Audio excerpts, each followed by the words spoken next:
2 կենսաբանական մահ, 3 ինքնասպանություն։ Մեկ ամսում հայաստանյան բանտերում 5 մահվան դեպք է արձանագրվել։ Բանտերում դիտորդություն իրականացնող անկախ խմբի անդամ Զարուհի Հովհաննիսյանը մահերի այս ցուցանիշն աննախադեպ է համարում։ Իրավապաշտպանն ավելի քան վստահ է, որ մեր երկրում փակ ռեժիմի տակ պահվող անձանց իրավունքների պաշտպանության խնդիրը դեռևս մնում է չլուծված։ Առաջին հերթին մենք որպես դիտորդական առաքելություն իրականացնող իրավապաշտպաններ արձանագրում ենք առողջական խնդիրների հետ կապված բավական լուրջ առաջացած բաց, որը դեռևս համակարգը չի կարողանում լուծել, թեև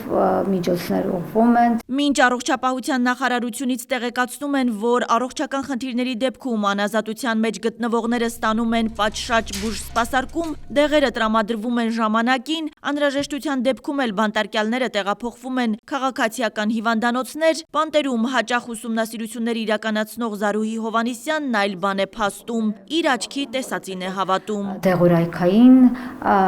հասանելիությունն է, արագ արձագանքումն է առողջական խնդիրներին, որը դեռևս չի լուծվել։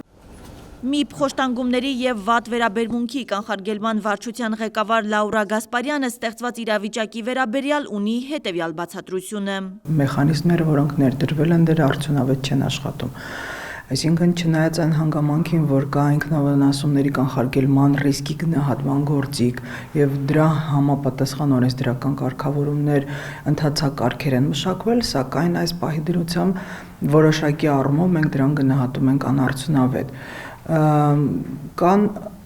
ստատիստիկան վիճակագրությունը թույլ է տալիս վստահ ասելու, որ ինքնավնասումների թիվը աճում է։ Նախորդ տարվա համեմատ դրանք գրեթե կեսով չափ ավելացել են։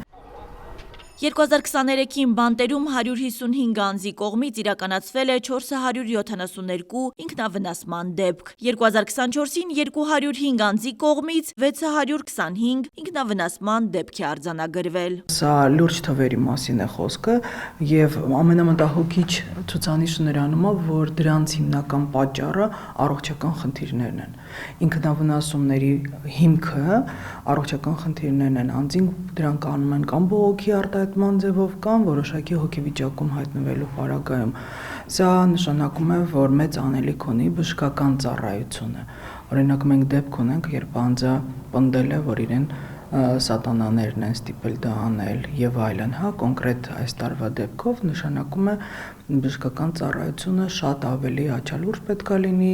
ավելի կանխարգելիչ գործողություններ պետք է իրականացնի, հոգեկան առողջության խնդիր ունեցող անձանց հետ աշխատանքը ավելի պատշաճ պետք է իրականացվի։ Ինքնասպանության դեպքերը հիմնականում կապված են նաև բանտերում գործող քրեական ենթամշակույթի եւ խտրական վերաբերմունքի հետ, ասում է իրավապաշտպան Զարուհի Հովհաննիսյանը։ Կնասպանություն, մայրասպանություն, սեռական բռնության դեպքեր, հատկապես այս հոդվածներով դատապարտված անձինք քրեական ենթամշակույթի համար անընդունելի են։ Անձը, որը գտնվում է անազատության մեջ, գտնվում է պետության վերահսկողության ներքո եւ պետությունն է պատասխանատու նրա կյանքի, առողջության եւ այլ իրավունքների պաշտպանության համար։ Եվ երբ տեղի է ունենում բանտային պայմաններում մահ, դա երբևէ չի կարելի համեմատել սովորական քաղաքացիական կյանքում գրանցվող մահերի։ ՄԻՊ ներկայացուցիչն էլ տեղեկացնում է, իրենք առաջին հերթին ուշադրություն են դարձնում, թե ինքնավնասումները որպես բողոքի դրսևորում ինչ հիմքեր ունեն։ Այս տարի մենք ստացել ենք արդեն պատճառներով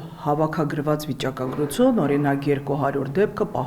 պայմանավորված է եղել առողջական խնդիրներով, դեղորայք չտրամադրելով եւ այլ ամենամեծ ցուցանիշը։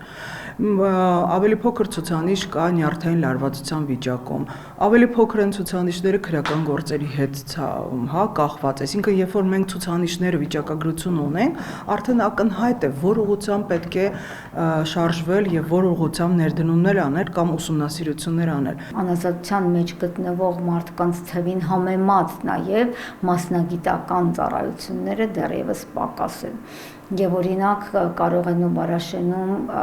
լինի 400-ից ավելի մարդ եւ 1 հոգեբան, եւ օրինակ Արմավիր քրեակատարողական հիմնարկում 3 հոգեբան լինի, գրեթե չգիտեմ 1000-ից ավելի մարդու համար։ Հովհաննիսյանի կարծիքով պետությունն այնքան ուժեղ պետք է լինի, որ քրեական ենթամշակույթը չներազդի բանտարկյալի վրա, չդրդի նրան ինքնասպանության։ Նույնիսկ մենք արձանագրել ենք, որ քրեական ենթամշակույթի համար օրինակ դասերին մասնակցելը, որոնք ներսում կազմակերպվում են, այդքան էլ չի խրախուսվում, այսինքն մարդուն հետ են պահում այդ համակարգային փոփոխություններից եւ այստեղ էլի կարևորվում է պետական վերահսկողության, պետության մասնագիտական վերահսկողության կարևորությունը։ Խոսելով քրեակատարողական համակարգի բացերից Զարուհի Հովհաննիսյանն առանձնացրեց կալանավորների թվի առումով ծանրաբեռնվածության հարցը։ Իրավապաշտպանի խոսքով ճաղերից այն կողմ կան ավելի շատ կալանավորված, քան դատապարտված անձինք։ Հասմիկ Ֆահրադյան, Կարապետ Կարապետյան, Արմանուր։